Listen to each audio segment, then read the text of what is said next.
A Robinson, North Dakota man, 56-year-old Timothy Becker, apparently froze to death during Monday's blizzard.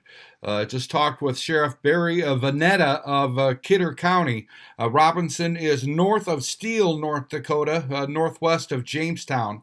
The sheriff says he got a call around noon on Monday for a missing person and found Becker lying in the ditch about 4 miles west of Robinson on Highway 36. The sheriff tells me it appears he got disoriented and stuck out in a field and tried to walk.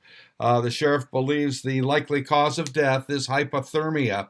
An autopsy is being conducted. Again, 56-year-old Timothy Becker apparently freezes to death after trying to walk from a stranded vehicle some 4 miles west of Robinson, North Dakota on Monday. I'm Neil Carlson reporting for iNewZ.TV.